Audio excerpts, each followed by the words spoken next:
Hi folks, Vinny from the band Sponge. We're out here at the Loft in Saline, Michigan, recording studio on this gorgeous spring day, getting ready to start the recording of our 8th studio record. The record is called, ta-da, The Beer Sessions. We partnered up with Pledge Music to make this all happen, and we can't thank you folks enough. Now, you might ask, well, why the Beer Sessions? Well, it's simple, because we need each other. Brewers need music, and Lord knows we need beer. So, what we decided to do for each track that we cut, we're bringing in a different craft brewer to talk music and to talk beer. So here's the deal. Come along for the ride, pour yourself a pint of beer, and let's get started. Let's get working on the Beer Sessions. Cheeto guy snorting Cheetos, right?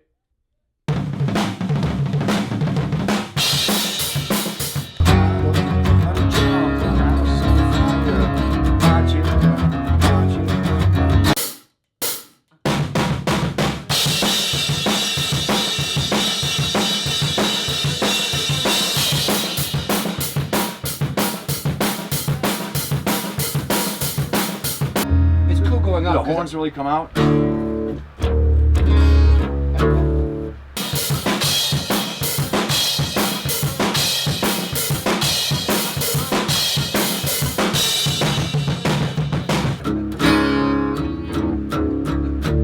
Wow.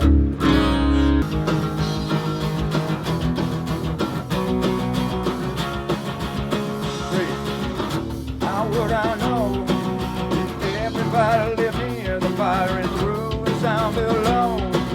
Calling me, calling me, calling me. Jump on the house on fire!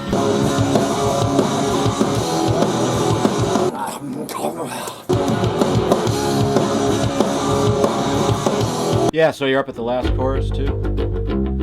In a new key? New and exciting key? I gotta sing it higher.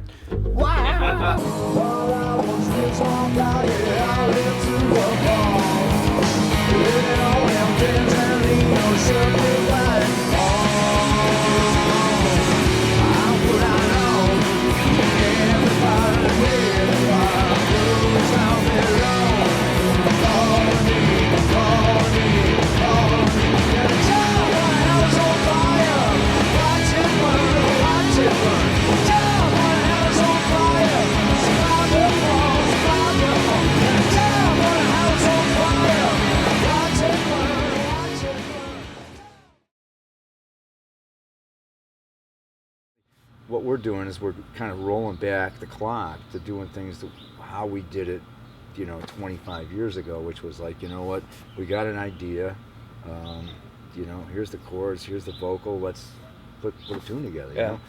And this is where we recorded Plowed, Yep.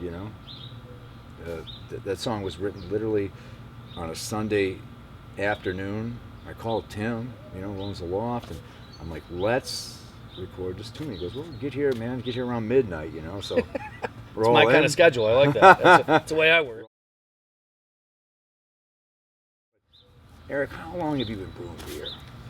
My first job brewing started in '97, so I was home brewing for about 4 or 5 years prior to that. And you got that education. How did you learn? It was mostly on-the-job training. I didn't have any formal education. A couple of years after I started at my first job, they had sent me to a couple of classes just for follow-up education and Sure. to learn a few more things. But most of it was, when I was making my own beer at home, I did a lot of reading, a lot of experimentation. That's what home brewing is all about as a hobby. And then I was lucky enough to get a job at a brewery, and they gave me a shot at working for them. And it's all about just learning the equipment, learning the process, and know how you can, I don't want to say manipulate the ingredients, but there's kind of a cool phrase that's used when they talk about brewing, and it's a blend of science and art. Absolutely. And so there's a very scientific process that happens in the brewing, when you're brewing beer. That's kind of the cool thing when you mix that with music. There's a ton of very specific technical things that happen when you are recording music. Of course, we can make it look so easy. A lot of people say, oh, well, we can do that, we can do this, but I think it's you need to know the rules, right? But Yeah. the other part is like voodoo almost. You know what I mean? It's like that X factor. You know, we're in the studio doing a song. Who knows if it's? It's not like every time I go write a song and record, I go, well, it's gonna be a hit. I can't figure that out. Yeah, You know what I mean? Neither can we. But that's what it is. You know, it's just it's the X factor. It's really like the voodoo portion of what Yep. it is that we do. What are we gonna try? What do we got? Well, I brought several beers for us to try today. Brought a Pine Knob Pilsner, which is probably our entry-level beer. It's pretty easy to drink, golden colored beer, slight hop character to it. Named after a nice, good concert venue that we've all grown up with in Michigan. Back in the day. Yep. And then the next beer we will have is the Rochester Red, which is also very easy to drink. It's just got a little darker color to it, a little more alcohol content, but still a very smooth, malty character beer. And then after that, we'll move into a couple of IPAs. We have our Cornerstone IPA, which is, we call it a Midwest IPA, which is as opposed to like a West Coast IPA. A lot of breweries over on the West Coast make beers that are so hoppy with very little malt flavor or malt character in them. And so it makes it so that they're all you taste is hops, and that's it. Sure. And they're very thin-bodied. So ours has a little bit of hop back or a malt backbone, we'd say, in addition to the hops.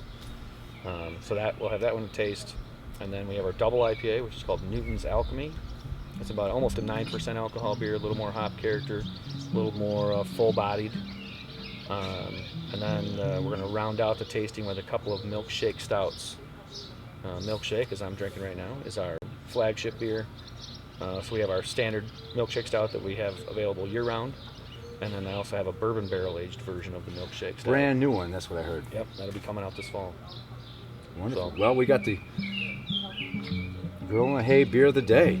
We got to get out there. We got to try some of this stuff. Sounds like a wonderful concept. Cheers. Cheers. Okay, Eric. So, what did you bring for us today? Well, I brought a few beers. First one we kind of discussed a little earlier is our Pine Knob Pilsner, but we drank all that already, so we're not gonna sample that one now. So we'll just throw that one aside. The next one we brought is our Rochester Red. It's one of our beers we've been producing in our brew pub for a long time. Real easy to drink, malty beer, kind of an entry level beer. It's not hoppy or bitter. Smooth and easy to drink. My favorite part of this show, by the way. It's never a bad part of the show. Oh, most excellent. Perfect to cook with, easy to drink with. Yep, most excellent. So, Distributed all over Michigan. yep, all over Michigan, northern Ohio, and parts of Florida, actually. Right. Dig that. So, lots of people from Michigan go to Florida. I can't stop drinking it, cuz. You want to try another one? Love to try another one. What We'll do just you keep going. All right, the next one is going to be our Cornerstone IPA. got? These won't go to waste, by the way, right? No, we'll drink these later. I'll give it right now. See, there you go. Didn't take long. So IPA stands for India Pale Ale. As a style, it's just a hoppy beer. So you get some bitterness from the hops that are in it, and some aromatic qualities. Cheers. So you get a little bit of citrusy aroma from the hop plants that are in there, and then when you taste it, you get a little bitterness. So that's what an IPA is. IPAs Wonderful. are kind of like the standard for craft breweries. A lot of them are judged by how good their IPA is, or nowadays how hoppy it is. And unfortunately, people are trying to make them hoppier than the last guy to Sure. the point where you can't even taste anything after you drink them. So this is a pretty entry-level IPA. It's not gonna, make you spit hops for 10 weeks after you drink it. So Where do you guys get your hops? we buy a combination of some Michigan-grown hops as well as some Pacific Northwest hops out in Washington and Oregon. Very fresh. I mean, incredibly fresh. Fresh beer is best. No doubt. That's why I always want to drink local. Wherever you are, drink local beer. All right, next one. We'll go with the double IPA, which is called Newton's Alchemy. And our owner had a little crazy thought that Newton came up with these crazy ideas, and so he has this 8.8% infinity alcohol and 88 IBUs. It's just like a little theme with the beer. Sure. So this is just, you had a standard IPA earlier, so now this is a double IPA, so it's more alcohol and more bitterness. more hop aroma. Got it. And is this one of the newer beers that you guys have?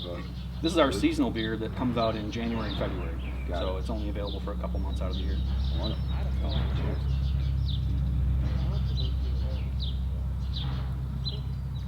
So you can taste a little more body, Wow. a little heavier, Incredible. Yeah. a little more pronounced hop bitterness and aroma. We're gonna Yeah. get drunk after this set. You gotta play more music later? What's going on? I'm gonna keep drinking this one, bro. Again, so a lot of craft beers are known for their double IPAs. That's been the new kind of a hot craze with microbreweries, is having something hoppier than a standard IPA. She's on the wagon. She is. All right, then the last two beers we're gonna do. This one's our flagship beer. It's called Milkshake Stout. And of course, we see this everywhere. Any place I go to, I'm talking any place I go to that is featuring a craft beer. This is a popular item. It's not very normal for a dark beer to be the front runner in a brewery's portfolio. So this is about 35 to 40% of our beer volume overall. Incredible. So it's been taken off really well to the point where we've come up with different versions of Milkshake Stout just because it has a name that's got some popularity. It's got a following, and those have all been very popular. We've done some flavored versions called Blueberry Pancake, Chocolate Cheesecake Milkshake Stout, Toasted Marshmallow. And so all these have been hitting the stores in some really small amounts over the last couple is it a months. seasonal type of thing, though? You would release a beer? Yeah, those like that. flavored ones are very like 1 month and it's over with. Yeah. So kind of to dangle the carrot and pull it back. But this is a full-time beer here, so very smooth, easy to drink. It's got lactose in it, which is what makes it a little bit creamier and smoother. Takes that edge off that dark roasted malt that's in there and makes it a stout. So. And they say it brings all the boys to the yard. Gotta say that. Dig it. So it's actually, a lot of people don't drink dark beers when it's warm out, just because they're a little heavier usually, but this is a pretty smooth.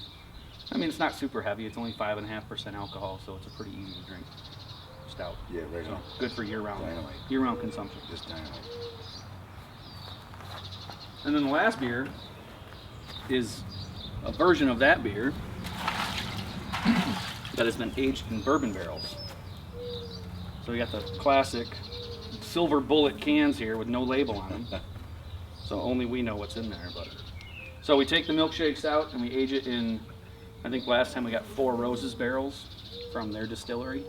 And we put milkshake stout in those barrels. Sure. Seal them up and we let them sit in the brewery warehouse for about 3 to 4 months. And then we pull the beer out of those barrels, add the carbonation to it, and what you get is a nice smooth stout that now has the good bourbon character and bourbon aroma. But it's not like you're drinking whiskey or bourbon, but it has just enough character in there to kind of complement the beer flavor. Sure.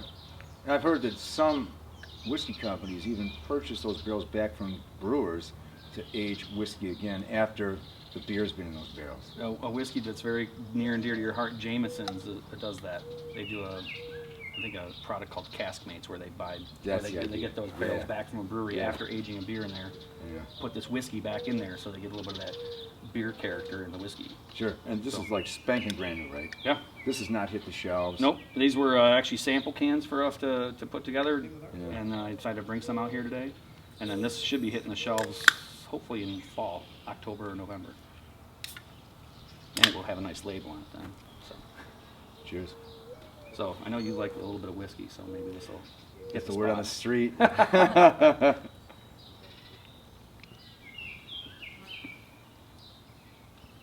what I'm saying? Is that sweet? It's smooth. You know? Yep. Very.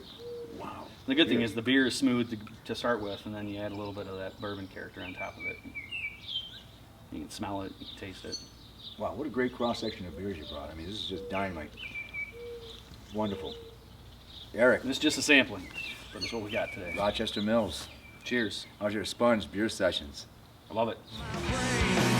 Call